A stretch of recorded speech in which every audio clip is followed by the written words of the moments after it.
Good evening and welcome to another episode of the Coach's Box here. Thanks for being with us. We are live from a brand new place here. We're live from TJ's Bar and Grill in Peevely, Missouri. Thanks for being with us right now. And Ray Halbrook here with Livestream STL. Hope you guys are all having a great Monday evening here. And we're live from the back porch here at TJ's Bar and Grill as well. And I got some new faces here. Riley Blair, you're going to take us in here. And Riley, my friend, how you doing, my friend? I'm doing well. For a beautiful evening out here in the outside patio here of TJ's Bar and Grill here in Peevely. And we appreciate them offering us their graciously hosting our show here tonight. It's been we've been at La Pechanga, but La Pechanga is on vacation this week. The La Pechanga family decided to take their family out of town for a vacation, so well-deserved as well. And so we appreciate TJ's Bar and Grill opening up their place for us out here on the patio on a beautiful Monday evening here. I mean, it's definitely kind of nice out here. Yeah, absolutely. Sure. Absolutely. So tonight, as you see here, I'm the Lone Ranger besides Ray over there from the Coach's Box original show here. The rest of the guys had some other plans tonight, so we brought in some special guests tonight for the show. To my right on the far end here is Josh Boole. He's from Webster Groves girls basketball coach, head basketball coach there, coming off a fantastic season this year, being second place in state in girls basketball this year. So a big congrats to him and his program. To my right here is my gracious, wonderful, I don't know if he thinks it's wonderful sometimes, but my varsity assistant basketball coach at Herculaneum Girls Basketball, and that's Kyle Bohr. And then to my left over here is Jeff Ketcherside, the Grandview boys baseball coach. He's joining us tonight for hopefully a fun show, a little bit of some different topics that we're going to talk about, not necessarily the norm of what we do, but we definitely wanted to talk about these topics. And so, with that, I'll turn it over to Ray. He'll kind of talk a little bit about, and then we'll move into some of these topics. Yeah, so thanks for being with us again. We appreciate that. And, with some of the coaches being out and stuff, we just kind of wanted to shake it up a little bit. Sure. But we've got about 4 or 5 topics we're going to talk about. And our first topic, we're going to jump on here right away. It is, and let me find it here, everybody gets a trophy. I love this one, the best one, because everybody, has kind of their own little stint on that and what their opinion is on that. But coaches, we're going to just kind of turn it over to you here as far as, going and elaborating and tell us what you mean by that, Riley, as far as everybody gets a trophy. Well, I think that the biggest thing that you get a lot of people. Oh, I hear somebody's music. But mine was not. Maybe his volume. Somebody's volume. But, I think that the biggest thing is, do you think as coaches here, and maybe our audience wants to kind of chime in a little bit, but do you think that, everyone gets a trophy at a young age or a medal or a participation, the ribbon or whatever at such a young age hurts athletes, or does it help at some point maybe to get them excited? What are you guys' viewpoints a little bit on that? Anybody want to go first? I mean, we can feed off each other or whatever. It doesn't really matter. But Josh Boole just took 2 steps backwards. That's a big one. I'm 100% against it. So I just think being in teaching for, I guess, going on year 15, so it's not a super long time, but there's definitely been a lot of changes in the way kids are, and I think a lot of it goes back to that. I mean, just talking about this topic with my wife and my mother at dinner this evening, and I didn't even bring it up because we were talking about it here. It just came up. So that tells you that, that this is definitely a topic people are talking about, but I think it's a big problem. I agree. I just hope it changes, but I'm not sure where we start. But whose problem is it? I mean, who started it? It's not the kid. Whose fault is it? I should say. I think it's not the kid's fault. For me, what I've seen is, I'll even talk about some of our basketball shootouts in the past. we were giving medals to teams just to make them because everybody wanted to come play for something instead of just coming to play and get better, and that was a huge mistake. And I told Ben and Dusty, I was like, we are not doing that anymore. Yeah. And we quit doing it. Again, it wasn't the kids' fault at all. I mean, as a society and stuff, it seems like we're doing that all the time. Mm-hmm. If it's not in sports, it's in school for different things. Make a certain map score, then we're giving them a pizza party. Mm-hmm. Or if they're making a grade in semester, they get ice cream. Mm-hmm. All they have to do is make a C. All C's through semester. So the same kid that made all C's and the same kid that made all A's, they still get the same ice cream. Yes. What's the incentive? Stuff like that. I've seen that working in a school. And no, I'm totally against it too. I mean, Dale Earnhardt said it best. Second place is just the first loser. Right. And kids need to get used to that. That not everybody can win. Mm-hmm. Not everybody can be one. Well, and I think the biggest thing about that is I think at a young age we tell kids that it's okay just to show up. And I think that's the battle that we fight. Maybe at a higher level, as we all are high school coaches, maybe we fought that battle at a younger age where we say, maybe it's not just about showing up, it's about showing up and working hard to achieve that medal or achieve that opportunity. And I think that we've given kids, hey, if you show up, you're gonna get something out of it. And I don't know necessarily that that's the case.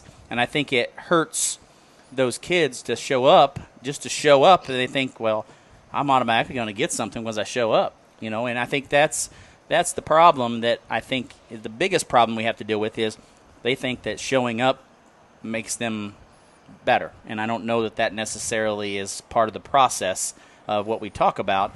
But, the other thing that goes about that is what are the expectations? Are the expectations set at that level and that's what kids know and that's the way they follow throughout? Or has those expectations changed as they've gotten older? And to me, that's another thing. As parents, and all of us here are parents, does our expectations change as our kids get older? And as they should, but do we teach the same thing from when they're younger to when they're older? And I think that it is the process of being parents. And to me, I think sometimes that, and I'm going to go out on a limb because I'm a parent, but I'm going to be a devil's advocate about this. I think it a little bit of it is our parents' fault, saying it's okay, hey, we're going to go get little Johnny an ice cream cone after his game because he, played first base tonight. Maybe dropped 5 balls, but, it didn't matter because he showed up tonight and he was there, and we're going to get him an ice cream cone. So I just don't know that, the expectations are there from a parent standpoint, and then also, whatever you're involved in, I think we're just giving participation because you show up. And I think that's a pure negative in my opinion. Yeah, at a young age, with baseball and stuff and Little League, I did that 15, 20 years ago. At a certain age when they're younger, don't even keep score.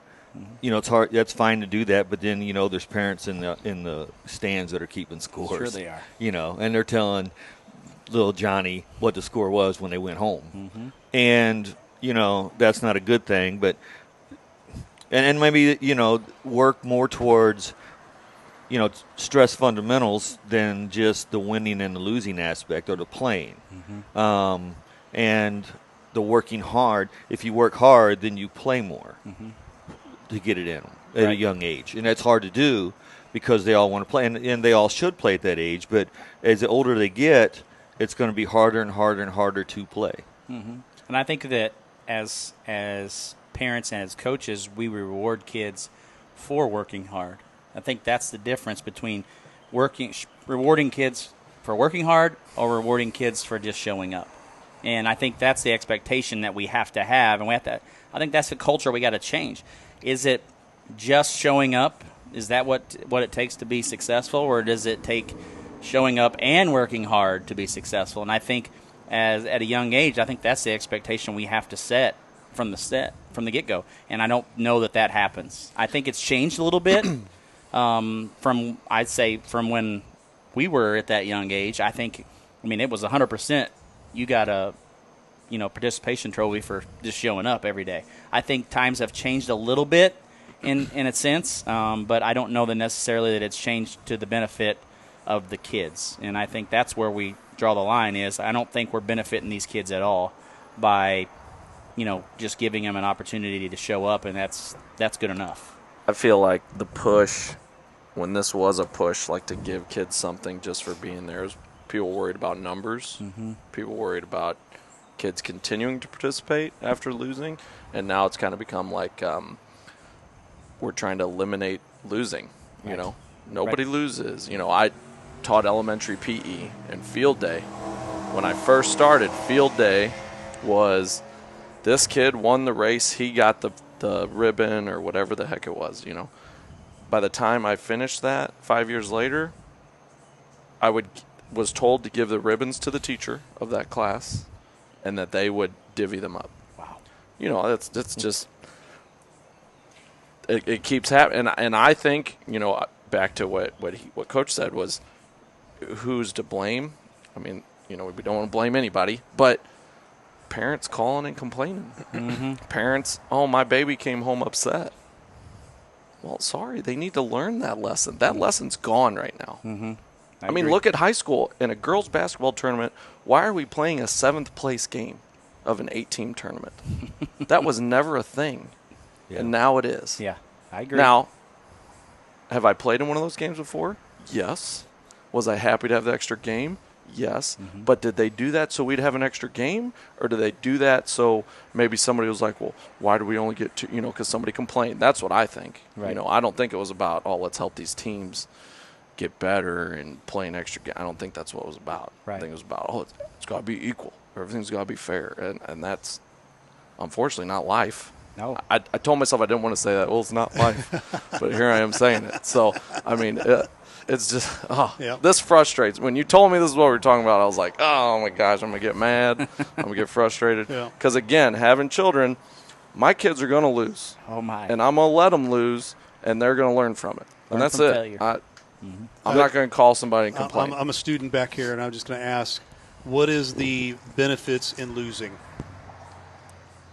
That's what a lot of people are going to ask. Well, life lessons. There's you're always going to have life lessons where you lose. You're not going to get the promotion that he got that I didn't get. Right.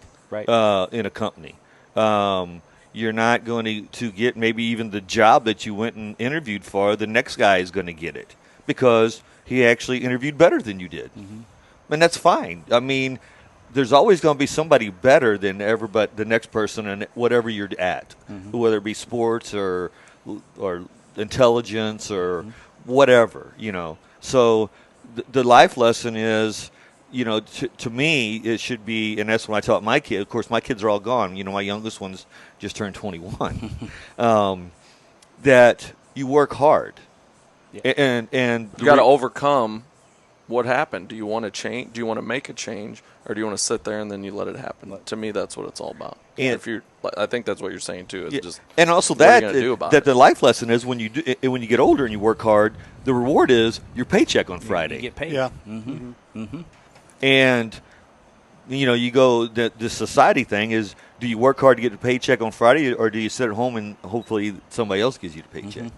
Yeah. Right now, a lot of people are getting a paycheck, not doing that. Well, and, the other thing that I think about, I think that some people can't handle being told you didn't do a good job, or somebody was better than you, and all of a sudden, I think we've given them an opportunity. They, in their minds, they're being humiliated because they got told they wasn't good enough. Well, what do you mean I'm not good enough? And that's the mentality I think that we have to change. Is it's okay to be told you're not good enough. And what does that do to society to make them change that? And I think that's where we got to make that change is saying it's okay to fail, but what are you going to do about it to not fail the next time? Or what are you going to do about it? From a challenge? coaching standpoint, this is killing the idea of a role player. Oh, yes. Role players kids don't want to do that. Nope. If I'm not the show, I don't want to be there. You know that I've seen that a ton. You know, luckily, right now while we're good, I've got kids. They all get along and they want to play together, and that's great. But I've seen in the past, and I know it'll happen in the future. There's kids. I don't want to be the kid averaging the most assists. What's that going to get me? Yeah. And they don't get it. It will get you a lot. But again, I think that goes back to this whole topic. Could Yes. turn my microphone on. Sure. Another question. Amy Duncan's sitting next to me here. She's like, it's called competition for a reason. So what does that do to competition when we're continuously, just giving everybody a trophy or everybody a ribbon or everybody a medal? Well, I'll say one thing. Yes, we went to state. That was a competition. And if your kids aren't ready for that, they're not going to go do well. Right. You know? And if we're setting them up for, everything's equal, everything's fair, everybody wins, not really. Right.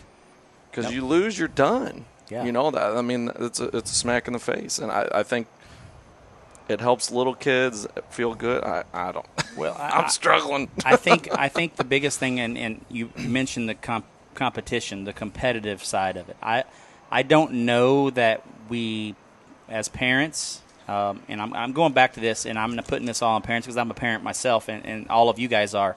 So I'm not bashing parents in general. I'm just bashing all of us in that sense is, have we made it competitive? Have we talked about it being competitive when we go there? I mean, we're saying, hey, there may be a chance today that you're gonna fail at this, or you're gonna struggle at this, and are we gonna teach them that it's okay to struggle? But now let's talk about what you can do to make it not struggle next time. What did you see out there? Talking about it, I think the communication side of that goes a long way. And I don't know necessarily that as a society that we talk about things more. I think we talk through these things more than we talk face to face with our kids. And I think that, once again, it's another topic for maybe later on, but technology has changed the way That's some a of whole this. nother can of worms. Absolutely. And so I think you struggle with, I think that as parents, we don't communicate maybe that up front and saying, hey, it's competitive, and guess what? You're going to get beat. And how you handle that defeat is going to make you better. Whether you are frustrated, whether you work harder, or whether you just accept that you're not good enough. And sometimes that's a hard thing to accept as kids, and even more hard for us parents to accept that our kids aren't good enough. And, I think that's got to be the changing point. I think we've got to teach our kids that it's okay to fail. And I've taught that, in my years of coaching, I've learned that the hard way as I've told kids, hey, you're going to fail. You're going to learn how to fail. Because if you don't know to learn how to fail, you're going to not make it in the real world. Because you're going to fail almost every day at something. And I mean, I know you talk about this, but it's a perfect example. I think that, every single day in my life, I fail at something. Whether it's my job, coaching, whether it's being a parent. At some point, I fail my kid. It's just part of it. But do I learn from it? Absolutely, I have to, or I'm not going to get any better at anything. Well, I tell the kids in baseball, baseball's an example, if you're a 300 hitter in the major leagues, you go more likely a lot of times you're an all-star and maybe go to the Hall of Fame. Mm-hmm. So that means you failed 7 out of 10 times. Right. You failed 7 out of 10. So get Crazy. used to failing. It doesn't, just because you fail once doesn't mean you're a failure. Yeah. And, my daughter, and she went to MAC and played volleyball, and she wasn't happy. Once you get the different stages, it gets harder and harder to play. Sure it does. You're not the big dog anymore. Mm-hmm. And, she complained about her playing time. Me being old school, I said, work harder and practice. Yeah. Well, I'm going to tell you what a coach would tell you. Work harder and practice. Mm-hmm. That comes as a coach and as a dad. Yeah. Should be every day. Yeah. Should be. Coach, what do you got? Kyle Bohr, you're kind of quiet quiet over over here. here. What's up with that, right? That's unusual. That's Yeah. very unusual. I like it. Just kidding. Sorry, Kyle. So they've proven that if you give trophies to people who come in last, it diminishes the kids who did well and took first.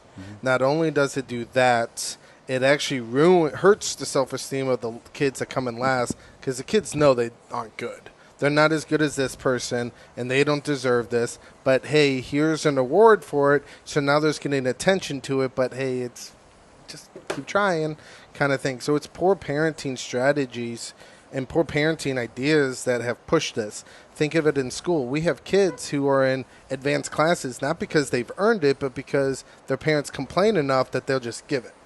The squeaky wheel gets greased. We're just going to take care of them, not because they deserve it, but because they've complained enough that we're just going to let them have it. Right. We do a good job, I think, in school and in sports and everything to show them the peak of the mountain, the goals. We fail, I think, showing them the mountain. I don't care if it's a hill or a mountain. It's still a path to go. And I do not want a player who has not failed. Think if you have a pitcher who throws hanging curveballs every single time. Well, I struck every kid out. Okay. What happens when that kid finally cranks it and nails it? You never want to throw a hanging curveball down the middle of the plate. But I got away with it. You got lucky. That's not good. I'd rather fail and you learn more. And then if you look at, who was it, Edison, he said I didn't fail 176 times. I found 176 ways not to create a light bulb. But we developed and we grew and changed from it. I'll give you an example. I had a group of girls. We even talked before the game, and you were going to take away their game. As we got killed maybe by 50. This happened a couple months ago. And I go to talk to them, and they're like, nope, we're going to play them because we're not going to get better if we don't play them, and this time we're going to beat them. Now, we didn't beat them. We lost by 23, but it was better than 50. So I'm like, hey, they learned from that, and they grew. And you don't need to give them an award. Pat on the back. Hey, nice job. Proud of you on this.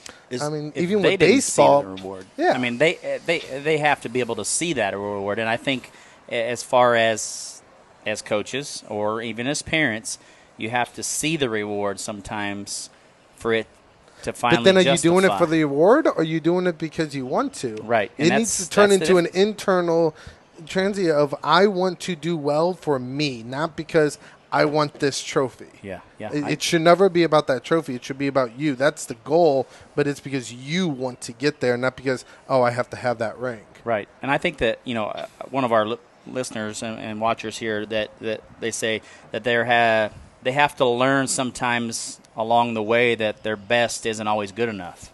And sometimes, like you said, showing up and working hard, I should be rewarded. Well, maybe me showing up and working hard, I didn't get rewarded. So, then what? Then what do you tell kids? Then what do you how do you respond to that? So I think as far as that goes, sometimes you talk about it. Hey, I don't want to play that team because we got beat by 50, and I don't want to be humiliated again by 50. Well, let's see how we've changed. Let's see what you've done to get better. Let's see what you made the adjustment to find a way to improve on your last performance. Maybe you failed miserably at rebounding or, going for the back, and then next time, you blocked out every single time and you got 70% of the rebounds. So did that change? Did you learn from that step? Is it a step-by-step process? And I think you hit it perfectly well. We're going to the top of the mountain. We're looking for that end goal, but have we talked about the steps to get to that end goal? And I think as a society, we've always talked about what's best at the end. What's the form goal of the end, not what to do to get to that step at the end. And I think that you made a great point with there is I think the mountain is climbing, but what are we climbing to the mountain? Where are we getting to the top of the mountain, and what does that entail? So, were you going to say something? Well, I was going to say that maybe it should be that not that we got to the top of the mountain, but we tried and we didn't make it to the top of the mountain, but we tried to climb the mountain. Yes. We didn't just stop and we're done with it. We didn't see the mountain and say, no, we're not going to do that. Yeah. And I think that's a good point. And as far as kids, I think that we as parents, coaches, we have to talk about those steps And when we achieve a step, we got to recognize that achievable goal and now say, okay, we've achieved that. What's next? And then, we keep fighting to that next step. We're not just trying to get from the first to the top in one step. And we've got a step-by-step process. And I think that maybe changes a little bit of the philosophy, and that starts at the young age. I mean, your kid just doesn't get up and start walking without being, shown and making step-by-step process on how to walk or how to crawl or how to do whatever. So I just think that comes with the process. Parents are allowed to do whatever they want. Oh, sure they are. And that is the heart of it. He hit it right on the head. Advanced courses, kids aren't earning that. Someone's asking them to get in there. That's one little thing. Parents at games, out of control. There's the competitive people, right? And that's more than not. How many people paying AAU just because they're paying for it? Right. So here's a question here that just came in. It says, what if youth sports recreation leagues focused on teaching and making the sport fun and gave no trophies for places, but rather rewarded positive plays and qualities of good teammates? That's a total different ball of wax, isn't it? That's what we do at Next Level Basketball. That's what it should be. I think that's what 100%. But again, parents want something. There needs to be something tangible instead of just my kid is learning the game. And I think that as far as, that's a great stopping point because I think we can kind of talk a little bit about that coming back, and then we'll move into another topic. But, Ray, we'll turn it over to you for some sponsorship opportunities and some different things before we go to a break here. All right. Appreciate that. Thanks so much for being with us here at the Coach's Box. We are, again, live from TJ's Bar and Grill. Thanks so much to the folks over here at TJ's Bar and Grill. I'll tell you what, I just got blown away by some of their wings. Unbelievable wings here. Phenomenal. What did I have there? That lemon pepper. That was awesome. Some very, very awesome wings. And so check them out over here in Peevely. And we're going to step aside for just a little bit. You are watching the Coach's Box. We will be right back.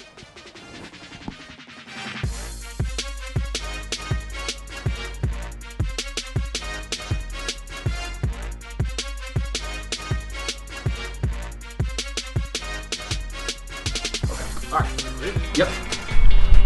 Hi, I'm Ray Halbrook from Livestream STL. And I'm Zach Bone with Festus Post 253 American Legion Baseball. Yep, no, I don't like that either. Let's go back. Hi, I'm Ray Halbrook with Livestream STL. And I'm Zach Bone with Festus Post 250. Hi, I'm Ray Halbrook with Livestream STL. And I'm Zach Bone with Festus Post 253 American Legion Baseball.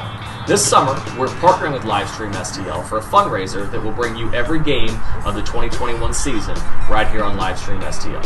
If you're interested in signing up, please click the link below. If you're interested in sponsoring one of these games, please contact Livestream.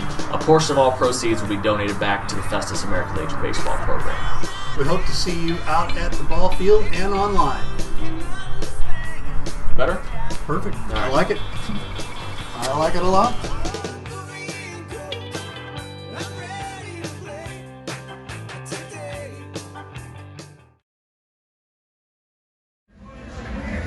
Hey Dalen, check this out. It says right here, your father and I are second cousins. We're related. Well, if that's the case, you owe me a graduation present. Very funny. At least you can say you're related to an all-conference and all-district baseball player. How does that feel? I will admit, that's pretty cool. That's pretty cool. Hey Dalen, Yeah. at least you could say you're related to a famous sports media person. What's that like? I wouldn't know. But I do know to watch the Main Street Sports Show on Livestream STL. The Main Street Sports Show, shining a light in Jefferson County. Very funny. Wiley Agencies have locations in Festus and Arnold to serve you. We offer home, vehicle, business, and life insurance, as well as investments and much more. We utilize a custom approach to make sure you, your family, and assets are properly protected. Give us a call today for great rates and savings at 636-764-6294 for the Festus office or 636-333-9903 for the Arnold office. We'll be happy to review your current coverage or just talk sports. You can also email us at SeanWiley@allstate.com. Jefferson College has affordable degree options for students of all ages. Plus, register before December 11th and you could win a $250 book scholarship or other great prizes. Jefferson College provides safe on-site and online options and many exciting career pathways like humanities, business, social science and public service, math, physics and technology, and science and health. Students who know, go Jeffco. Enroll now at jeffco.edu.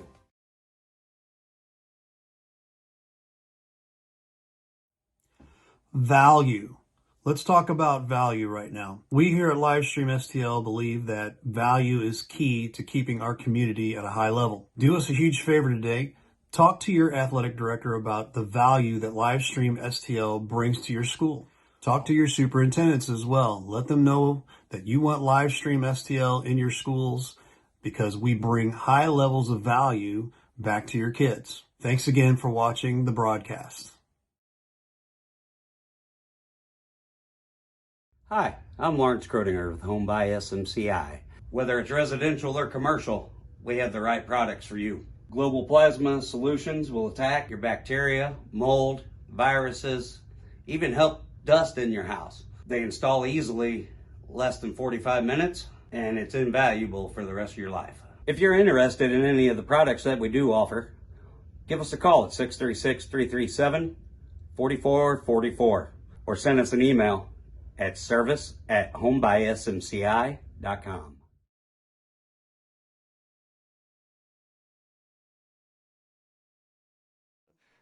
What you guys do for Jefferson County sports, it doesn't go unnoticed by the coaches in all sports. Yeah, all I appreciate sports. that. You know, I have a lot of friends that are head, basketball coaches, and I've been, of course, around Jefferson County all my life and followed all kinds of sports, even before I got into the coaching. So what you guys do to help promote it with the kids is unbelievable, and we appreciate you guys. Yeah.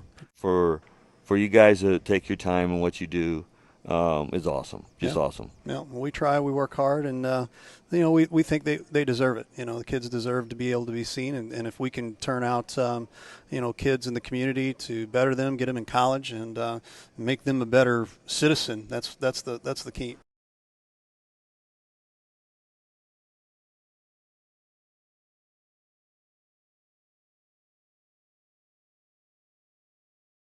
Hi, this is Coach Riley Blair from the Herculaneum Black Cats. Hi, this is Coach Jarvis from the Herculaneum Black Cats. Hi, this is Coach Zach McVeigh with the Jefferson Lady Blue Jays. Hi, I'm Chris Miller from St. Pius X High School. And you're watching the Coach's Box. And you are watching the Coach's Box on Livestream STL. On Livestream STL.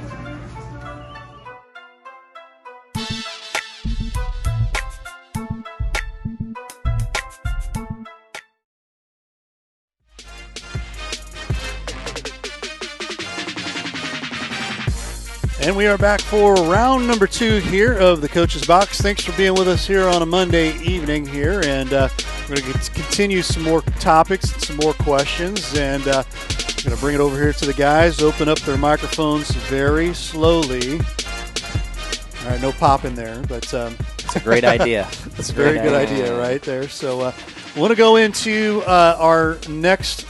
Do we want to stay where we're at, or do we want to go to the next? We can go on to the next one. Go to the next one? Yeah. Okay. Here's the next topic. Next topic right here is, wait for it. How much sports is too much? And I'm going to let you explain that a little more there, Mr. Blair. Well, I think that this goes for all sports, but at a young age, do you think there's a cutoff point of too much for a kid?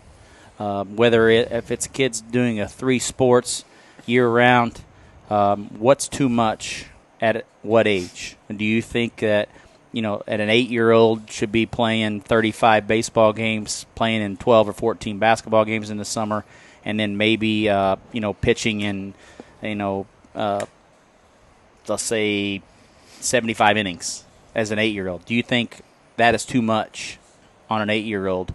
Or do you think that we should limit certain age groups to certain activities and time frames and the philosophy of that? I think that's the thing that do you think it hurts them as they get older, or do you think it helps them to progress and get better as they get older?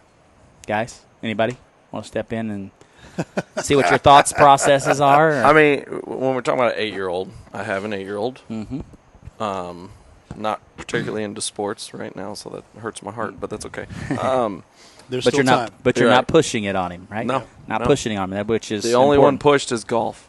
What a surprise! If he's gonna golf, he's gonna swing the club. That's it. That's right. I like it that though. I guess I'm on the fence here because I think young kids can play all those games. You know that their body's gonna be fine. You know, when I look at it from a physical standpoint. But if it's a AAU type situation, and you know there's the yelling and the coaching to where it's only about winning, then I think that's more detrimental than playing all the games at the younger ages. You start getting into middle school, you start getting into high school. I think now you're talking about kids can get hurt. Mm-hmm. I think burnout hits. You know, we're not talking about specializing in one sport. That's a whole night. Oh my goodness, conversation yes. too. But you know that I think that's really if it's a little kid just playing that one sport, I think that could be bad.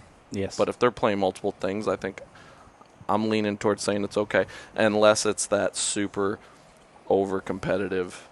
If we're talking about that 8-year-old group, you know, we're talking about a little older. Okay, it can get a little more heated. I'm okay with that. But I think that young group, I think I would lean towards it's okay to play. And I think one of the things that I see as a parent, the kids that I have, you know, my youngest is 7 and my oldest is 15, and you know the difference between the two is I think my 7-year-old could probably handle a little bit more than my 15-year-old, like you said. But you know, I don't ask my 7-year-old to do as much as I do my 15-year-old. So at that point, how do you define what's too much, and at what age is it too much, or when do you start introducing maybe more things to a kid? Is it about their ability, or is it just about, you know, maybe introducing it to them at that age and then letting them decide how much they want to do or how much they want to put into it or whatever? Because I think, and from my standpoint as a parent, you know, I'm not going to push my 7-year-old to go and do whatever I want them to do. I'm going to give them opportunities and say, hey, you want to do this, you want to do that, you want to do this, and then let them choose what they want to do at that age. If you know, my kid wants to go play in an AAU basketball team, and goes to play in 60 games in the summer or spring, and that's what they want to do, then I'm going to allow them to do that. But is that the difference? I mean, do you as parents, or do you think as a society that we maybe step back a little bit and reevaluate that? Because I mean, we're seeing a lot of injuries to high school age kids in the last 3-5 years, I think, that maybe have a little bit to do with maybe their prior years, or do you think that is something that's causing that? I mean, I think in basketball, 2 games a day is a max. Once you get into 3 and 4, now you're opening up injuries kind of thing. I mean, baseball, I mean, can he catch 2 games back-to-back in 110 degrees heat index? Now you're looking at injury, but, I mean, could he play third? Probably. He could probably play 3 or 4 games. I will say with basketball, you don't see that the AAU stuff anymore where they're playing 3 games in a day. No. Very, very rarely. Maybe if they made it to the championship or the 17th place game, you know. But I will say more often than not, they have cut that away. But I remember it used to be you're going to go play 4 games in a day. And they do it with volleyball still. And that's crazy. I think I'm okay with volleyball doing that. And I don't know how personally, like I would say that sport. I agree. I think it could be. And this topic could be I by went sport through too. that with volleyball, and I'm, you know, I said after break, you know, we got up and I said I'm just sitting down. I get stiffened up. I'm the old guy here. I raised 5 daughters, you know, and I never pushed them into anything. I had 3 that that ended up dancing. They wanted to dance. And then Kyle loves to dance. And he's got the he's got the legs for it. So Wow! Oh my goodness! Oh my goodness! And two played sports, and they played 2 sports in high school, and both of them were pretty darn good at it. But I never pushed them. Couldn't dance. I never pushed them. Well, the two that played sports, my wife, because she was the dancer, she signed them up, but they didn't want to do that. We signed them up. They start early then too, and they did something that they didn't want to do. Sure, and that's fine. You don't have to. And the ones that danced that they didn't want, didn't play sports. Well, that's fine also. And the age-wise, I think it depends on the kid. I mean, there's kids' maturity difference, and you got to watch it. The main thing about a lot of this stuff is the kids don't eat and sleep properly like they should. True. At the ages. And that has a lot to do with this right here. It has a lot to do with, this, or being on a computer and playing video games with all their buddies up until 2 or 3 o'clock at night. Yes. And their dinner that night was mom and dad ran through McDonald's drive-thru. And listen, this is not a parent bash thing. No. Because I think the past topic before, I think, is more of a society-based, not the parent-based. Agreed. The first subject we had. And I don't want to bash, because, listen, I've been the one to go through the drive-thru. It's easier. It's late, Yep. We've been doing this all day, and stuff. But, it's tough. But I think certain kids handle it differently. Sure. And you got to know your kid. And coaches, it's coaches, they should know the kids too, like playing wise, like you said. Can a kid catch in the first game of a doubleheader, then come back and play the field? Yeah, some kids can. Some kids could come in and catch a first game, and then come in and play third base, and maybe come in and catch the last part of the second game. Some Right. kids, Mm-hmm. and some kids may need to hold that second game off as a break. Yeah. It's just you have to know the kid. I feel like these topics, we would revisit these topics, and we need 2 parents that don't coach, because I think, knock on wood, this is a pretty level-headed group, because we coach. Right. I think none of us are saying, oh, man, I drive my kid into the ground. We're not doing that, but there's parents doing it. Mm-hmm. And if were they the stud in high school? I see that sometimes. Yeah. Or were they the kid that never made the team, and now they're like, oh, my kid can do this, Maybe. But I think to have some feedback from those people, maybe in the chat, I don't know if you can say, oh, I'm not a coach, I feel this way. Right. And I know that one of these comments, it comes from a coach as well. Curtis Davis says, I believe a lot of input should be up to the athlete or the kid. They should be asked questions, and their joy should be the main focus. Are they having fun? If they're not playing with joy or don't think the experience is fun, then it may be too much. And I think at that point, I'm going to go back to the communication side of it. As parents, are we asking our kids those questions? As adults, as coaches at that young age, let's say we're coaching an 8-year-old team. Are we asking those kids, hey, did you enjoy practice today? Anything you didn't enjoy about it? I think to me, at a younger age, I think we need to be focusing a little bit more on maybe the part of, is it fun? Because I don't think if it's not fun, I don't believe that it's going to be beneficial. It's a job. And some of these kids. Yeah, absolutely. So I feel like as a society, we've lost interest in enjoying what we're doing. It's become a job. It's not something I enjoy doing every day because it has become a job. And I think that is a standpoint. I coach my son's 12U baseball team, and I preach to those kids every single day. Got to show up and have fun. If you're not having fun, you're not going to be successful. Right. Just simply for the fact that if you're worried about making a mistake or you're worried about not doing the right thing, guess what's going to happen? You're not going to do the right thing, and you're going to make mistakes. Right. But if you're going out there playing with some, I'm going out here play fun. I enjoy this opportunity just to be out here. Probably good things are going to happen to you. And I preach that to those 12-year-olds, but I don't know that necessarily that's the message being preached across the board at home or other coaches or other programs or philosophies. And at a young age, if it's not fun, you're losing interest tremendously, or you're losing focus, or you're losing energy, you're losing effort. And when that comes in, then that's the risk of injury. That's the risk of possibly, maybe giving up something that they could be very, very good at. But we're pushing them too much. We're doing too much. We're asking too much of them at a young age.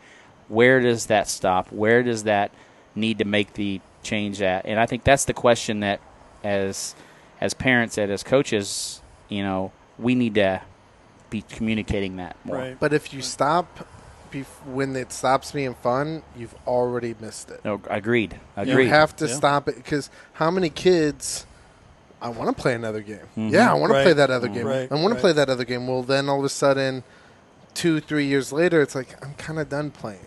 Right. I'm done playing 35 games in 2 months for the last 3 years. I want to go out and hang out with my friends. I'm 16 now. Right. And now you've lost them. But, hey, maybe if you did 22, and by the time they're 16, I can still do that, because I can still have a social life and a friend life and things like that.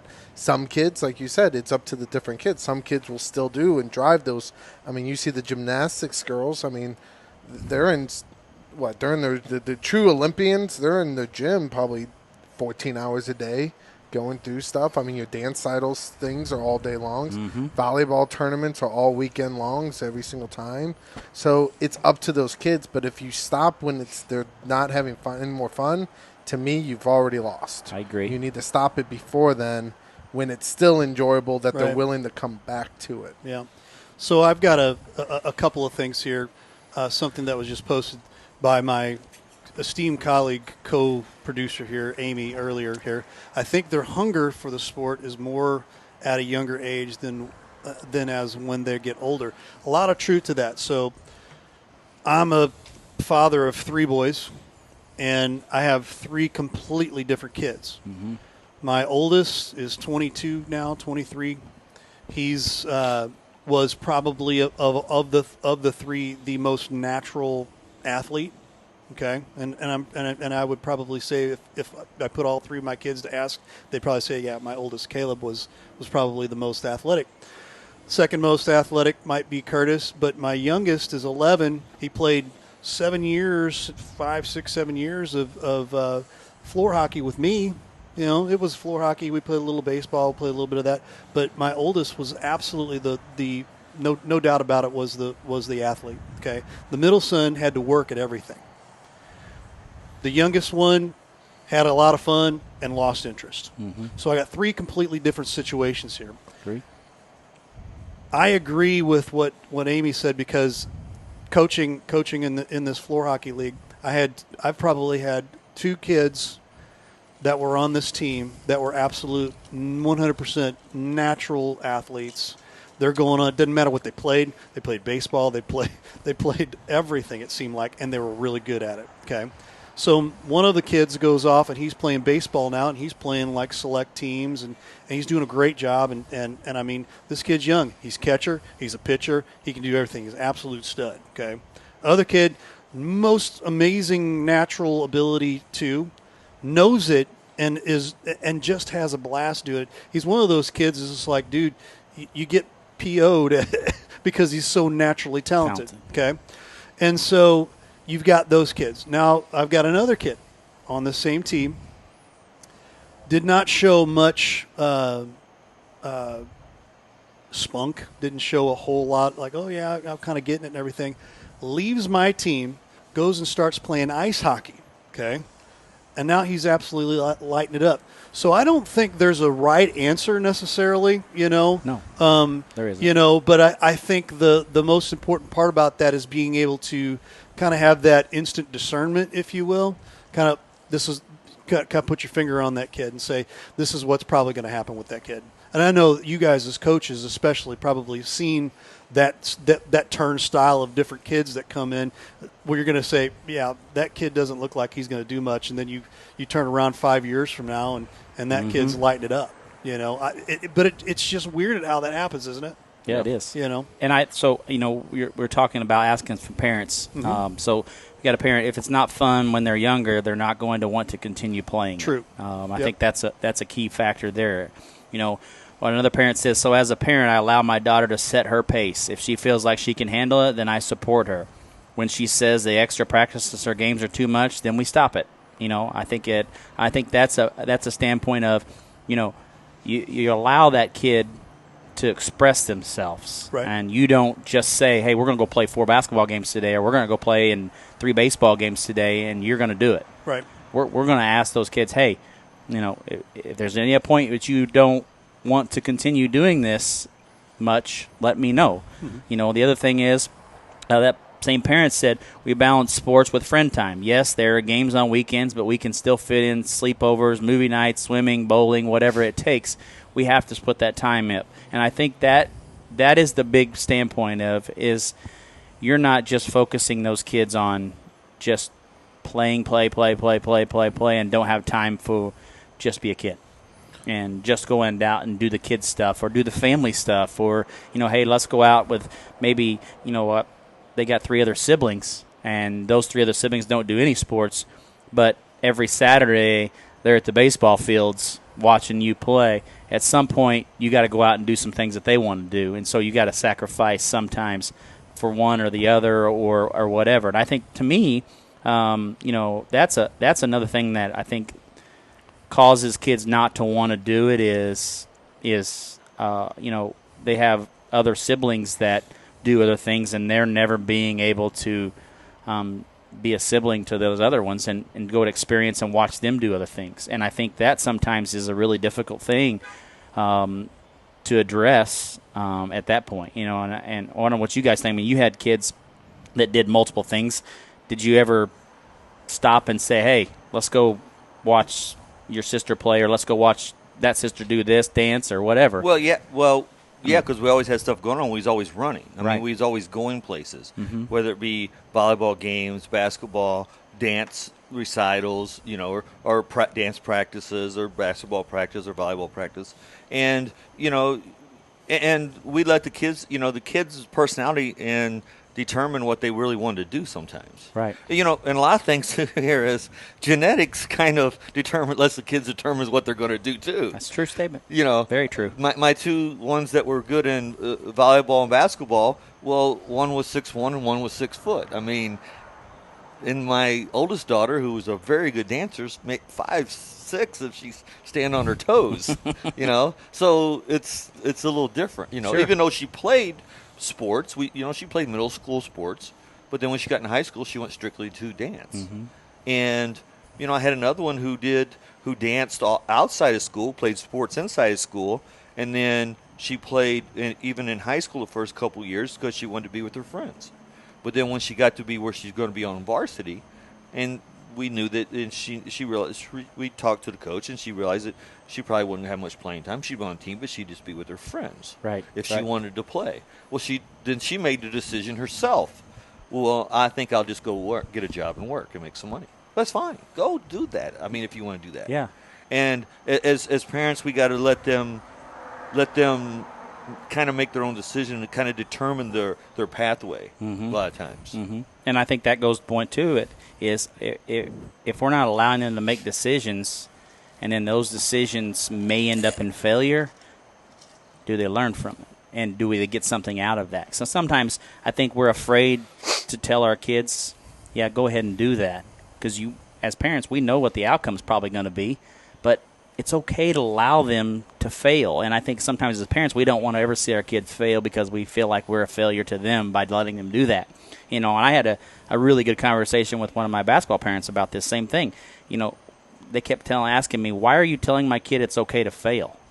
And, you know, I told them, if they don't learn from failure, they're never going to make it in the real world. I mean, when you leave high school and get out in the real world and you don't know how to fail, you're going to struggle mightily because there's so many things that you can fail at every single day that you don't realize it. And you know, that parent finally understood what I was talking about, and, you know, that changed the whole aspect of her as a parent, and she's told me that multiple times. But I wasn't saying anything that I wouldn't tell any other parent. You got to let your kids fail at something. You can't let them expect that they're going to be good at everything. You know, you're not telling the kid to be a failure, but it's all right that if you fail, it's all right. Yes, yes. If it drives you to work harder, that's good. Right. If you learn something from it, that's good. Even better. Yeah. You know. And I don't know that necessarily that this opportunity has done that, where you take an 8-year-old. Let's go back to that 8-year-old thought process. You take an 8-year-old and you tell them, "Hey, you're not very good at this. I don't think you need to do it anymore." But Dad, I'm having a blast. I love it. This is fun. At what point do you say, no, you're not doing it, or do you allow them to continue to keep doing it even though they're not very good at it, but they enjoy it and they're having a lot of fun? Well, God, I'd love to hear that. You have different. I'd love to hear kids do that. I agree. Kids don't do that right now. No. And that's why I think that's what we need to get to, because is it too much at that point? No, I don't think so. But I think it's too much when you come at an 8-year-old and you say, "You're a lot better than that. What's wrong with you? Why are you not doing better at this? Why are you not doing this better?" or whatever. I think that's the process that's changed, and that's the mentality that's changed from the kid standpoint to the parent standpoint, and vice versa, is, are we listening to those kids? Are we listening to those kids at that age? Are we asking them about that? Are we talking to them about, hey, are you enjoying it? Is it fun? Or are we just saying, no, you're going to go out there and do that. You're going to get better. I don't care if you're not having fun or not. You're going to continue to keep doing it because.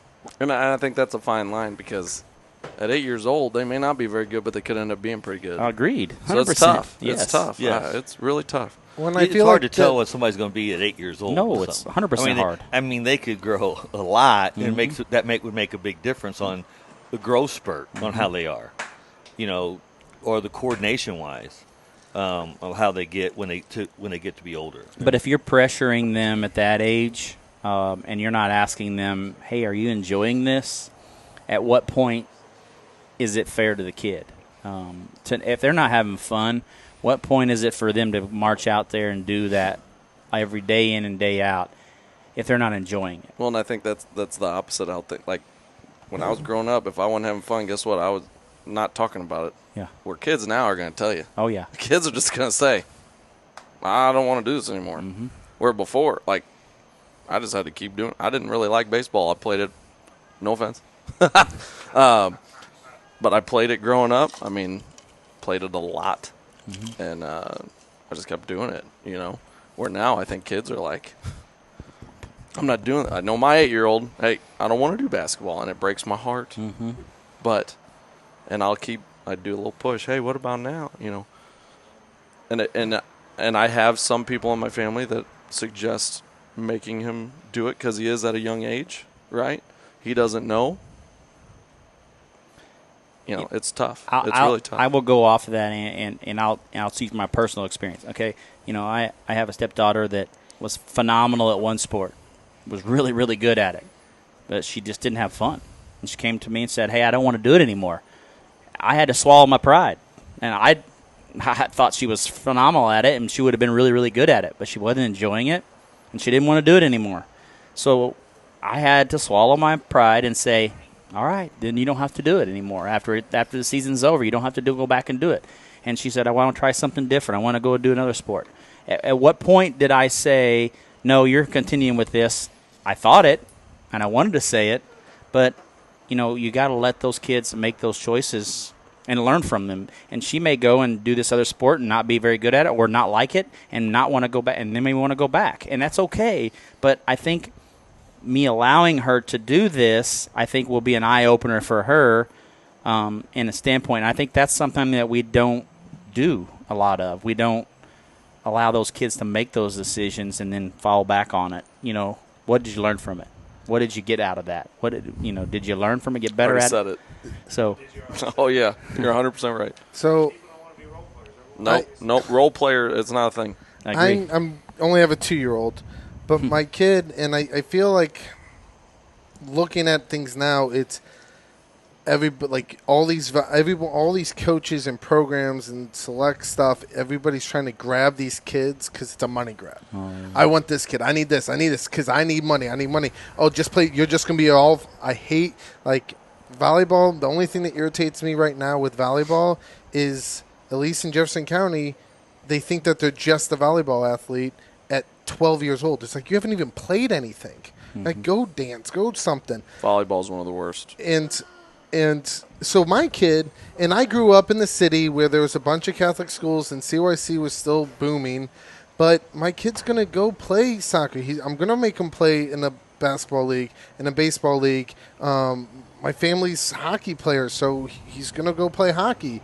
But you don't have to play at Scott Gallagher for soccer. I'm not going to pay $2,000 for him to play. I'm going to play in this fun league, couple practices a week. Here's a couple games. Do you enjoy it? Do you enjoy it? All right. And then the same thing, I mean, schools introduced music at an early age. The Muni's free. I'm going to be taking them there. Do you like theater? Do you like this? Do you want to go to the dance? The Do you fun want leagues all of that? are disappearing. Correct. I want it with the initial topic. We were talking about too many games, right? Okay. Too much. Win is too much. For basketball, it's AAU, and those coaches and more college coaches are just going to that stuff. Oh yes. And I do have to agree with that. I don't like it. They need to be coming to high school games. It's better games, in my opinion. I was curious. I wanted to ask about baseball. Do kids get looked at the same in a baseball season as they would in a Legion or whatever travel? I don't know for baseball how that works. Do more colleges go recruit there or in the high school season? I mean, parents think it's the summer league. Yeah, select. You know, but then we get back to I'm always cautious when I hear a kid coming through. He plays select. Well, until I seen that really doesn't mean nothing to me. It used to. They used to, but there's so many select teams out there. It's all money. It's all money. It's that just because the kid played select doesn't mean determine how good he is. No. I'll take that back. It's not all money. I do know select teams, AAU programs that try to teach kids, and I appreciate those people, and they know who they are. But I also know others that it is a money grab. The more games I go, the more I can charge you, that kind of stuff. And that's where the amount of games is an issue compared to when they're little, if they're not really doing that AAU thing, And in baseball, you have some of the higher ones in the city that are high-dollar ones that have maybe, in their program, Farmer Cardinal players and stuff like that that's got name things. Yes. But they're not coaching the kids, but they're in the program. Basketball, it's Brad Beal Elite. It's Larry Hughes Academy. And they're promising these kids they can get them scholarships and stuff. Well, can you? Or what kind of scholarship is it? Yeah. Here in Jefferson County here, I so want to say so. It's in baseball, you get a scholarship to some NAI or some Division III, but in Jefferson County here, you can just as well have Zach see you and sign you at Jeffco, and probably you'll be a whole lot better off playing there. Yeah, get a lot more out of it. A lot of superficial kids too that think that's not a good move. Well, or parents thinking, hey, my kid's going and playing in a 4-year college. Yeah. But it's not really the best thing for him. No. I wish I would have gone to Jeffco. I would have won nationals and probably had it gone to a better college after the fact. Yeah, and I think that's the mentality, and I you said it. I think as a whole, I think everybody thinks that the select sports is what's going to get their kid noticed. I don't think that select sports in general is, but I think it's certain ways select sports is ran is going to change it. And I don't know that select sports today. 10 years ago. Well, that was a lot of static there. I brought the static. Oh, well, Coach Jarvis is here. Straight from Emo. Yep. You didn't bring a pizza? No. Really? We didn't order one. It was a very slow night. So, but I think that as far as the select side of it goes, I think that we've set that precedent in the last 10 years that it's all about select. And another good point that we could talk about a long time is do you think Select is going to end high school sports? No. At some point? No, I don't think it will. Take it over. Maybe not end them. But like you were saying earlier, I want to jump on him. What scholarships are we getting these kids? So if a kid got a scholarship, hey, I got all my AAU players signed. How much scholarship is he? How much is he paying? How much loans is he taking out? I went to Central Methodist for, it's a private school. I couldn't afford to go there now. Shoot, no. And it won't be posted what it was for. No. But mom and dad are like, well, they got a scholarship and they can tell everybody that. Oh, and yeah. It may have been $2,500 a year. Yeah. And you just spent quadruple that putting your kid through one summer of Well, AAU. some of them as much as they spend on their Just save Select it for program. college. Just save it for college and sent them to a really good college. Yes. But to me, the Select or club. My daughter played club volleyball, and she played different ones. And to me, you play that to get more what I would call volleyball or baseball or basketball IQ. I think for sure. Do they have a? That's what I look at. Do they have a good baseball IQ because they played in the summer a lot? Totally agree. Only thing is, have you ever been to one of those? You've been to those volleyball.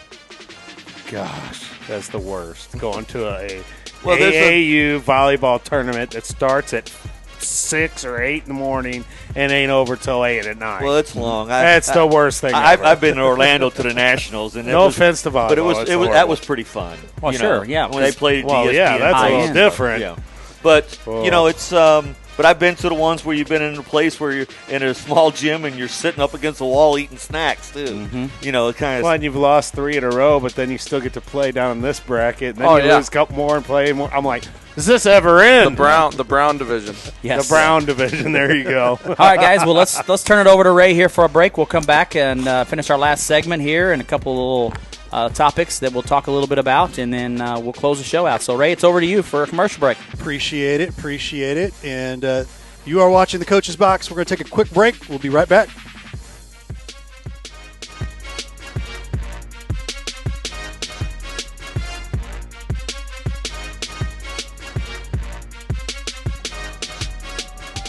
I think Main and Mill Brewing Company is basically something created on community, created on the idea that local pubs still exist and are a good place to be, not just for somebody looking for a beer, but for a family to come in and grab a bite to eat.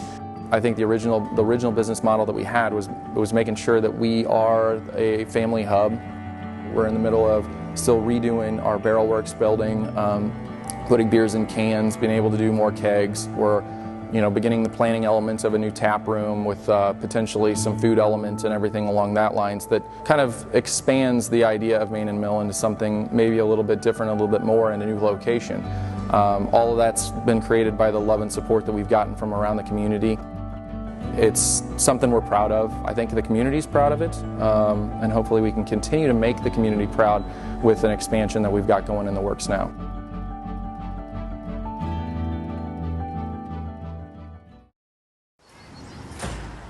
Tell us we can't, and we'll prove you wrong. Knock us down, and we'll get right back up. Call us risk takers, misfits, bad boys. But we know what we want, and it feels like American muscle, looks like advanced engineering, and smells like fresh, cut grass. Bad boy, mow with an attitude.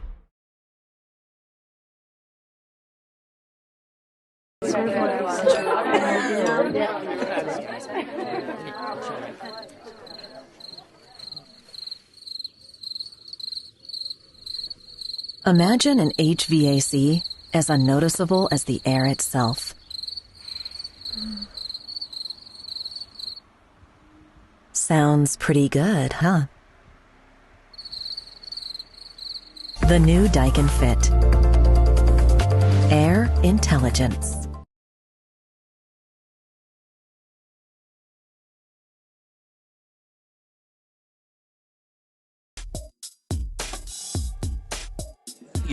I do this for the love of the kids. I do it for the love of the coaches and the ADs because there's not enough high school coverage in the St. Louis area.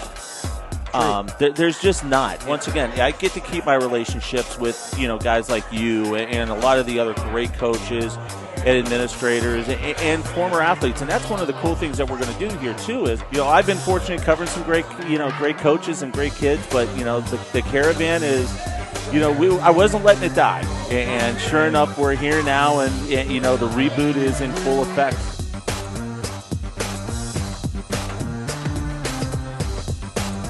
Hi, I'm Ray Halbrook from Livestream STL. And I'm Danny Sigmund with Rock Memorial Post 283 American Legion Baseball. We'll be partnering this summer with Livestream to bring you all of Rock's action for the entire season online. If you can't make it out to the field this summer, please click the link below. You'll be able to watch all the action online. And if any businesses out there would like to sponsor us, please reach out to Ray at Livestream STL. Part of the proceeds that are generated will go back to the baseball program. We hope to see you online and at the ball field.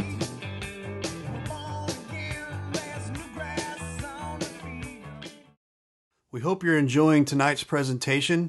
Take advantage of the HD experience here with Livestream STL by going to the TKDS Sports Network app. Download the app and subscribe by going to videos.tkdssports.com. That'll get you access onto our TKDS Sports app, Roku, and Fire Stick. And thanks so much for your support of Livestream STL.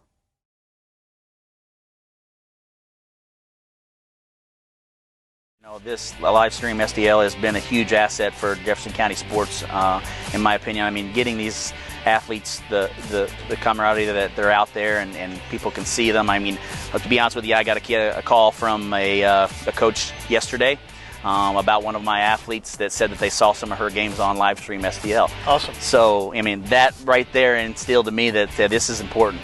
This is important for those kids. And so, I think it's great, and I wish you guys the best. And if you're out there and you want to sponsor, this is a great opportunity for kids to support kids of our local kids and get them support and get them acknowledgement out there, because we have a lot of great athletes in this county.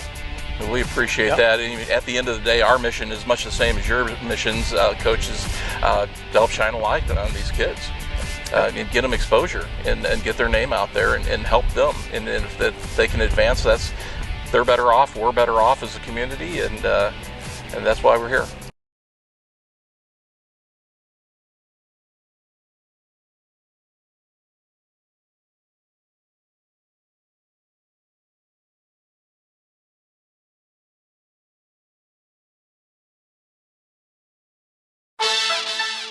Hey, this is Chris Miller, and you're watching the Coach's Box on Livestream STL, the best sports streaming show there is on Facebook.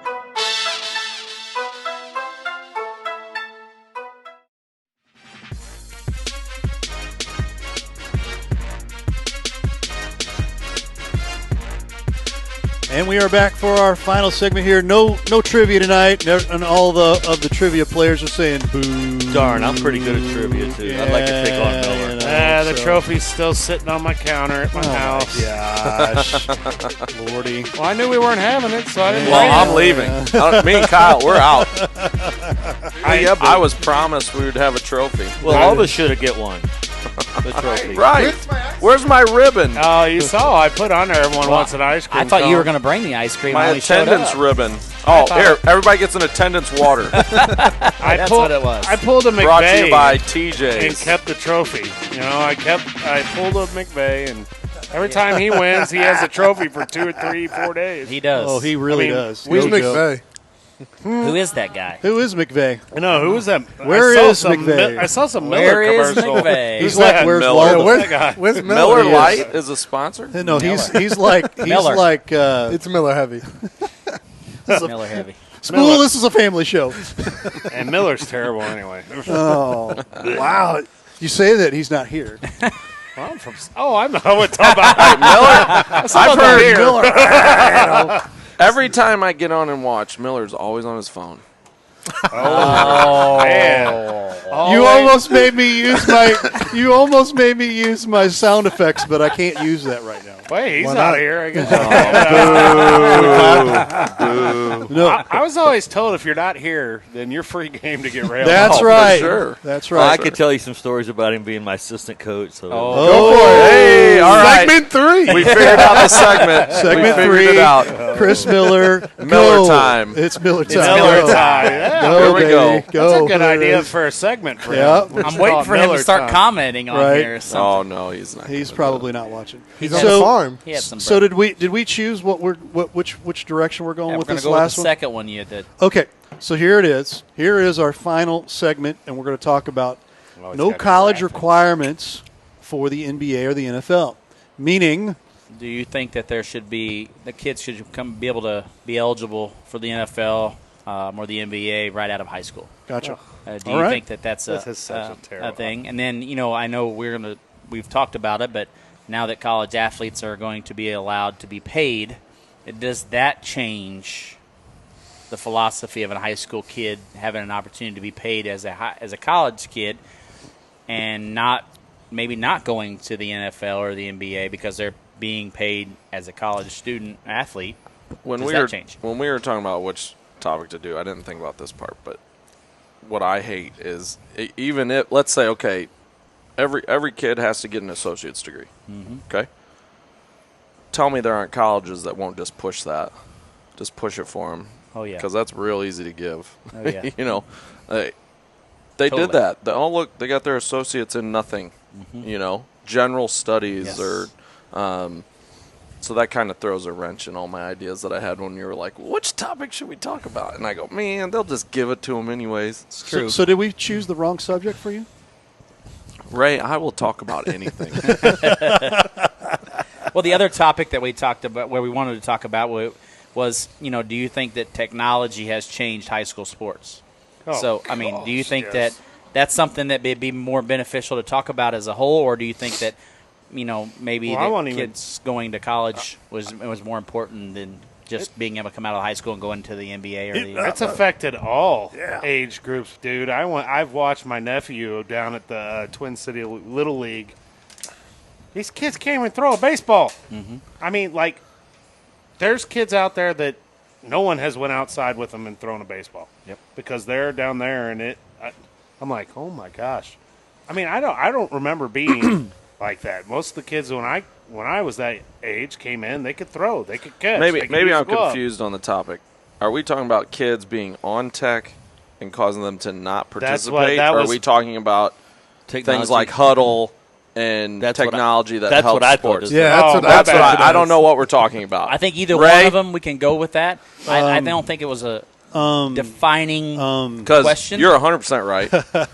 But what, I was thinking like you're thinking, but you are 100% correct. Okay, well, we go with what he's thinking. I was following with what he and said. I had it either way. I didn't really specify that. I mean, I think that technology has changed high school sports in both ways, and I think we could talk about both ways. But I honestly believe I got the thought process from the idea, has technology and this or a computer changed the way high school sports is done?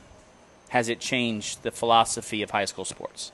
Has technology, as far as a computer, a telephone, or whatever, changed the way high school sports is Well, done? shoot, you can get a big old box called a NOAA that'll give you the arc angle of your free throw, and I mean that we had that at Pacific, and it was really cool, but it was really tedious and kind of pain in the butt to use. But back to not to say you were wrong, because I'm I good. am 100% with what he's talking about too, because It's 'cause as they're a on PE knees. teacher, there are kids that don't step when they throw. Mm-hmm. Are you kidding me? Don't even know. And this is a high school. I'm talking about high school kids. That's crazy. Yes. They've probably never played catch outside. Never. Yeah. Maybe they threw something at their mom because they didn't buy them what they wanted. Yeah. That might be the only thing they threw. Well, think about it anytime you go out to eat and you see a family with 2 or 3 little kids. What are they on? Some They're, iPad they're or on phone. this. Okay, I am guilty with that because I want them quiet. Well, I mean, I wanna enjoy my meal. I'm using that as an example of why Yeah, they can't yeah. throw or they can't catch. They can't. So I'm going to be the Well, that's the parents' fault for not taking them out and working with them and letting them be on this or the computer or whatever, their laptop or whatever the world it is, or video games. I mean, I guess video games now are actually on the computer. This shows you how much I know. I mean, the thing we had in our house, the only thing we ever had was a Wii. And, with my kids Not an growing Atari? It was active. We might have had an Atari, maybe. Might have, because my oldest daughter was born in '85, so maybe we did have one. I don't know. But we wasn't a computer. We wasn't a gamer family because I never bought the games for the kids. Right. The console things, whatever the new one was that year. PS27, whatever, PS27. Is there such thing? I don't know. It's not quite that high. But what I'm saying is, we never brought it into the household, so the kids never played it. Never had a chance. That we did a Wii when they were younger because, well, at least they had to actually move. Yes. Well, let me tie this in with our first segment. Your phones, I know. Your phones have created kids. Miller, turn it over. Have created kids to get everything instantly. If they want shoes, they order it. It's here the next day. If they want, not just kids. I was parents, gonna say, right? I have if that I want problem. food, I order it. It gets delivered to me. Nothing has to be wait. Yep. Right?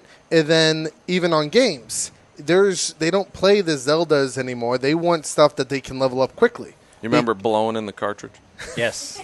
That actually ruined it because you had more water. So Super I Nintendo. think No, I know where you're dried going my with mouth this. out with So a they paper should towel. just show up in the basketball court, and make every three they shoot because it's just like the video games, right? What Level up. everything Only it threes. is so Notice I said threes. instantaneously and going in gamifications, and you can get everything instant. Yeah, you can get everything instantly except for. Is that even a word? I was going to say, can we get that checked over at the table? That's a Borism.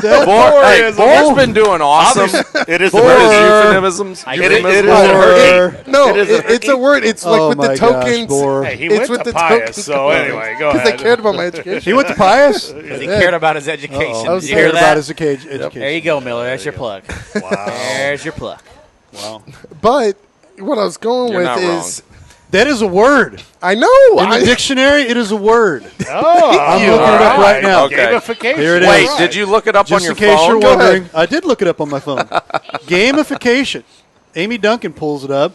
Here it is. Shocking. The I can't believe she can application. spell it, but Yeah, gamification. See that high dollar There you go. Pius Well, education paid off. If you would have had your dictionary here, you could have picked it out. But now you have a technology/phone that you can It's find the that at. application of typical elements of game playing, example, point scoring, competition with others, rules of play, to other areas of activity, typically I'm a little worried. typically Kyle's as an a gamer. online marketing technique to encourage engagement with a product or service. So, for instance, Snapchat, they added the gamification part was your streaks of, I can't lose my streak of 16, 1700 and something days. They added that to force people on their app every single day. I think Ray owes you an apology. I think everybody does. Anyways. Well, I just questioned it. I didn't say that totally it wasn't a interrupted word. it. I heard Ray I go, didn't Kyle, you're an idiot. No, I didn't. It's all right. It happens a lot. No. So the only two things that you can't get instantly is friendships and relationships and job satisfaction or being good at a sport. You can't be a good pitcher overnight. You're going to struggle. You're going to have your ups. You're going to have your downs. You're going to have your goods, your bads, everything. But it takes time in the process. And back to the mountain, you're going to have to climb that up. And the phones have made kids That was a great point. not want to go through that process because they rage quit. They don't want to play anymore. Fine, I'll just do something else and move on to this. And then they never have any. They don't really plant deep roots. Is it fair to say this ties into the everybody gets a trophy a little bit? Because That's kind of how I tied it in. Gratification. Yes. Well, it's Not gamification. Gratification. It's a whole lot easier to stay inside in the air conditioning and play something on your phone or your computer. Hey, I was upset we were doing this thing outside right now. It's pretty nice So, out now. Because I was like, man, it's summertime. What are we doing when I walked up? But it's nice. It's a beautiful night. I'm out okay. here. It's been the weirdest July. I've had my mean, phone with me, so I feel okay. You can check the temperature and if it's going to storm or rain on us. Right. By the way, Danny Sigmund, thanks for being on. We appreciate that. One of the coaches out there for the American Legion District 13. By the way, District 13 already had a shakeup here. Bonne Terre beats DeSoto 6-3 tonight. So that's already starting out of the chute here with some upsets. But Danny Sigmund, he says the Rapsodo pitching machine. Are you guys familiar with that? Yeah. Okay. Giving kids spin rate, etc. No needs that. I guess no one needs that. Well, there's so many of them out what there. What is he saying? Well, it's like the thing when you hit and it gives you what your launch angle. Well, that Rapsodo does that. Yeah, Rapsodo does all that, right? But there's a multitude of them. That's another word, right? Hey, multitude of them. I the like new it. guy's elevating the. Sorry, I'm bringing it down, but they're bringing it up. You're from Pacific. I don't use a lot of syllables. Syllables. But Did you care about your education too? No, I we don't even want to go with my education. That's why I worked for Chrysler for 25 years out of high school. Ray, Yes, I gotta. Yes, my sir. wife just texted me this. You better not be thinking about me when it comes to ordering something and having it the next day. I was going to refrain from saying anything because he mentioned relationships. I'm like, you technically can nowadays order relationships overnight. Well, He has a point. Technically you can't. I'm just saying. I have this I'm not saying, conversation with my wife a lot about going to a store to buy something instead of buying it online, and she says that it costs her more for us to go to the store because I pick up not only that item, but I pick up 10 other ones that I wouldn't have picked up And if I would have pretzels. Yeah, and if I wouldn't have picked up my phone and said, order me this, and this, and I that's would it. still go to the store. I want to talk to a real person. I agree. I don't do the. Did you guys know Kyle's 84 years old? Yes, I am. My neighbors make fun of me. I still use triptychs when I go on vacations. I don't even know what the What in the world is that? What is triptychs? Wow. Well, the old man over here knows what it is. Back to the table. Ray, can you Google that, please? We're going to work. I thought you were saying Ray should know what it is. I don't know what it is. It's I with don't. I've never heard of that in my life. No, man. It's with AAA, and they give you the map, and it's in a booklet for Wait, you. I had AAA, but I've never got triptychs. You can go to a AAA store, and they can actually they'll map out your trip. AAA stores? Yeah, there's a place. Hey, and you Kyle can go. also has AARP. I know. Now wait a minute here. Hey, I can't wait till I'm Now we're 55. getting I'll be retired. Now we're getting into age shaming here. But, Right. wait a The minute. old man I here don't has know what spoken here. triptychs is because I actually use an atlas. Oh my God! An atlas. I haven't seen one of those in years. I hate using this as a map to find things. Hey, I would rather just have. I the want to be map. able to see where I'm at in the state right there. Yes. So you And I follow it in what Hey, city that I hey, come can to. you text me how to get home from here? and hey, there's this new thing called MapQuest. What's that? Exactly. I use it. I hate Isn't it Google Maps now? Google Maps. Yeah, I like. I I was use No. Waze, man, Oh, because see, though. it's gotten me out of a lot of tickets. Because people put on there, man. That got me out of one this weekend. But you know what? What all points down to is technology. Like, Right. And I think there's the technology has changed everything. Yep. But I think in high school sports, you look at the technology side of it. As far as coaches say it, I mean, how many times do we just say, hey, send an email up to somebody and say, hey, would you mind sharing your film with me, instead of going and watching that game myself and taking notes? Or I text Kyle and I say, will you send me the scout on us? That's 27 pages. Yes, you might do that. You might do that. Hey, I'm not joking. Bor Spools told me, he's like, dude, this guy is detailed out the wazoo. It didn't help though. We still lost by 30. But his kids got better by your scouting report. I Right. promise you that. I go, this guy said you're bad at this. You're good at this. Well, But and hey, think about it. Just don't give it to Blossom. He'll change it up. When all you guys were athletes, we Oh, didn't my have all that goodness, no. information. I Right. didn't know that Oh, number. shoot. A lot of times I didn't know Yeah. that, like, number 55 is their worst offensive lineman, or we're going to attack this person. Or our coaches may have known, but like us as players, we just went out and played. I didn't have a whole lot of scouting. Yeah.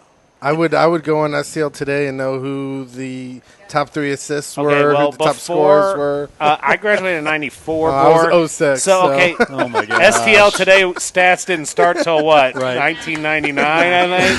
So no, they were around before then. They were around 1999 as far as you can go back. Your oldest daughter is actually now, older than me. I was 87. So that's scary. That's hilarious. But hey, so no joke. Coaches, how they had to get their stuff back when I was in school. I mean, it was a phone call. Hey, we're going to meet me halfway, and I don't care if I got to drive across the freaking state. I'm going to get your video, and it's all VHS tape or high 8, any of that kind of stuff. I picked up DVDs. I had to drive. I had to meet people. And I picked VHS up. I was lucky enough that I got to work with Alan Davis last year at DeSoto. Mm-hmm. And he would take the recorder and go to games and record them. Yes. Right. And he would go to watch and record games that he's already beat the team like 2 times that year already. Doesn't matter. And he would record it, but he would also listen to what the coach called, so he could say inbounds play, he would say Eureka. Right. And he would know what that was, and he would draw it out. Yes. Allegedly. And Carolina. And I would say, Coach, well, we already beat these team like twice. What are you worried about them in the district for? I may put something in new. Yeah. But that's what he would do because he was the old school. They never. They had. I mean, that was 2012, so right. there was. Good. That's why. That's good. I still go Scout Live. Huddle is awesome. Yeah. More for stats, I think, and kids being able to send film and that kind of stuff. But you can't hear. No. Even when the volume when they do send you one with sound, that's why it's still not you good. you trust your video to live stream STL. It's from here to the. My athletic director Jerry Collins. Did you hear that? Thank you very much. But if you from here to that door, I can't hear what that coach is calling. Right. When the camera's up here, and you know, so I think that as far as you say, technology has changed the game. Yep. What you got over there? You can put them on the table and eat them. Those are allowed on the table because those are the specialty of TJ's Bar and Grill. Yeah, their wings are good. But technology and how it's changed high school sports, I think, in 2 ways. I think the athletes now have a better understanding of stats because they watch and they look up that you stuff. You can be like Miller and sit right behind my bench while my game's going on. Hey, I've sat on someone's bench and scouted them. Even better. But I think that I scout summer league. I think you the are biggest insane. 3rd grade.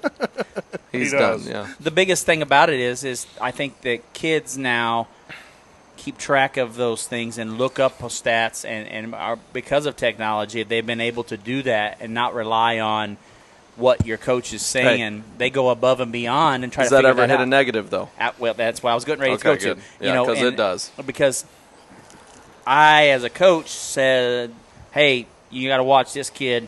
He's shooting 45%. No, coach. I looked it up. He's shooting 34%. And then all of a sudden, now you've lost that maybe credibility with that kid, or the flip side of that. Hey, coach, I'm shooting 65% from the 3-point arc right now, and I'm only playing 8 minutes a night. Why is Johnny Which playing? Girl's that? None and why do you have a girl named Johnny? But Johnny is. We're trying to beat you this year. Johnny's shooting 45%, and that's a little better. He's playing 24 minutes a night. So why is that? Well, and not only that, the parents look at the stats online, gosh. and I've been told to make sure that too. I've been told by administrators in the district, athletic administrators in the district before to make sure I get my stats in online. Oh yeah, did you see how big? Because they don't want parents calling and complaining. Well, I think the biggest part of that is it won't come back because it saw this. I'm so sorry, guys. Can you mute him?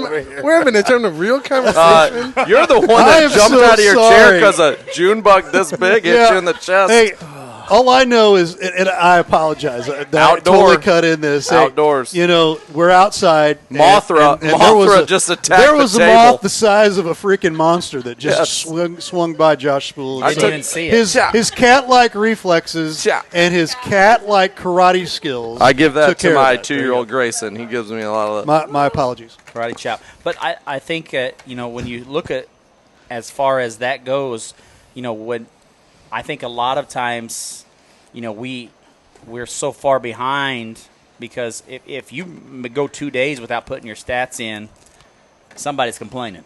Somebody wants to know. And, as far as technology and how that's changed it, I think that's made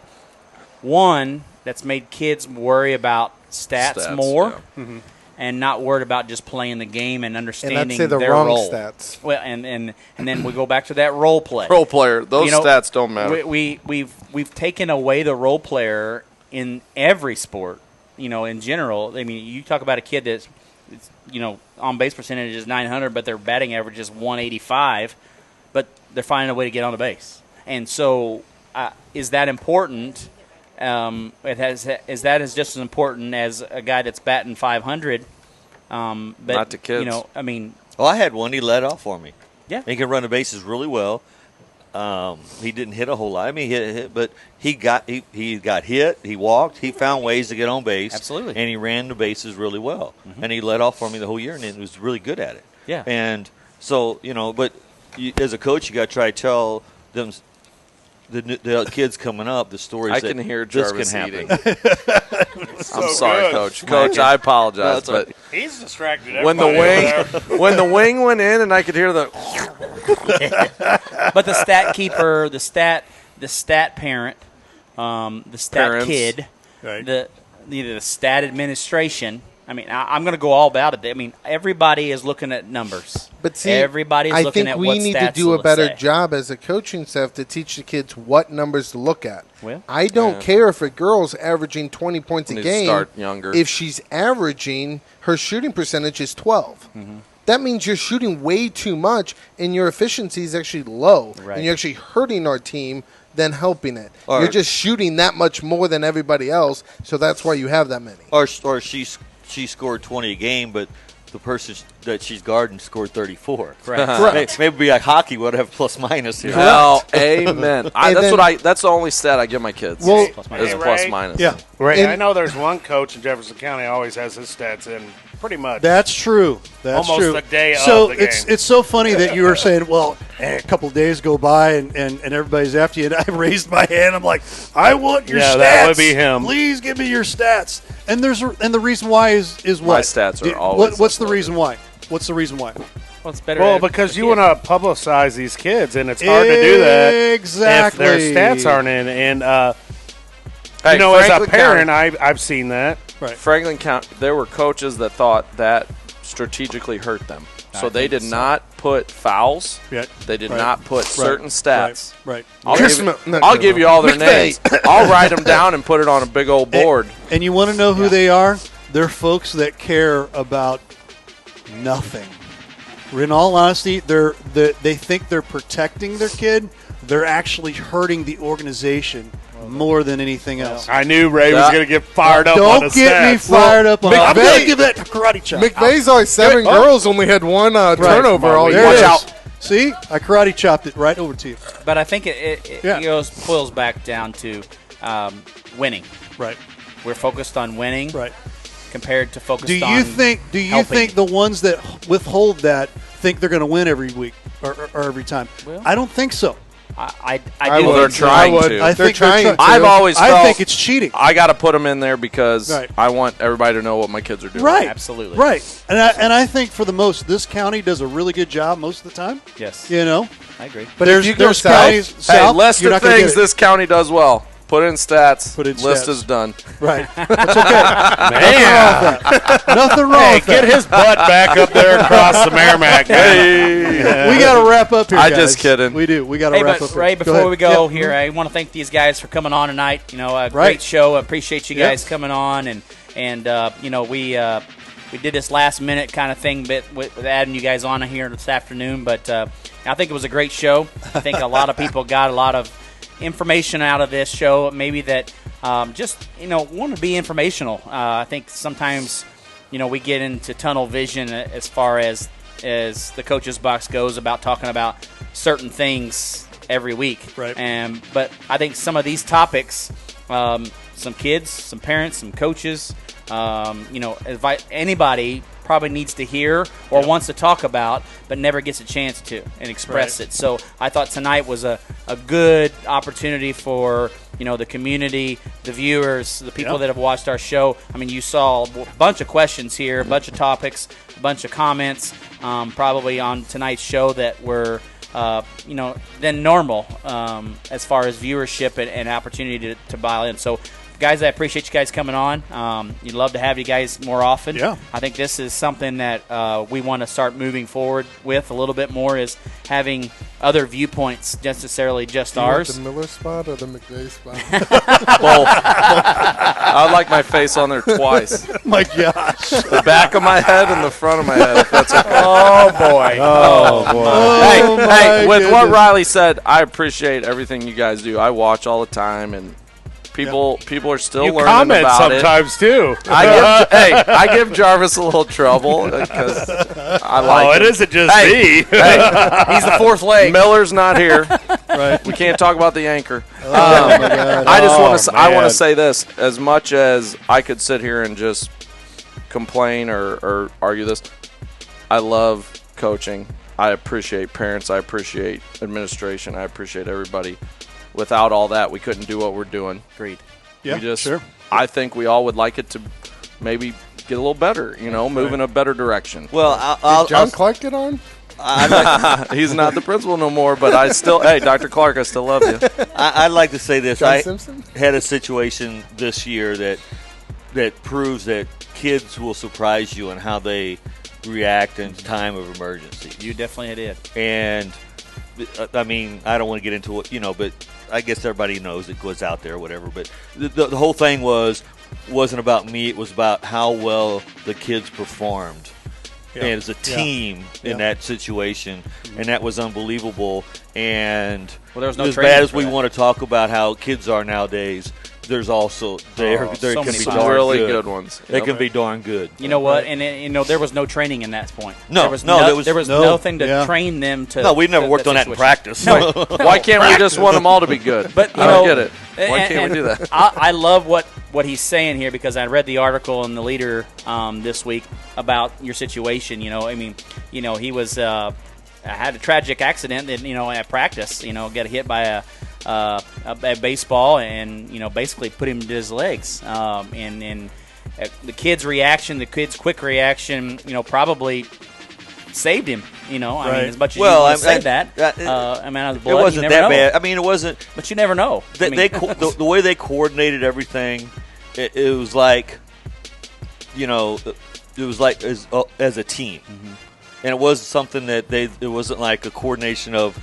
playing a game or doing a relay or a double steal or anything like that. It was something that we never worked on, but they knew exactly what to do, and all of them did it. And wait a minute, and they all took different roles, and it didn't matter what roles it was at that time in a time of emergency. Absolutely. Then that shows what you're doing is the right thing. I agree, Coach.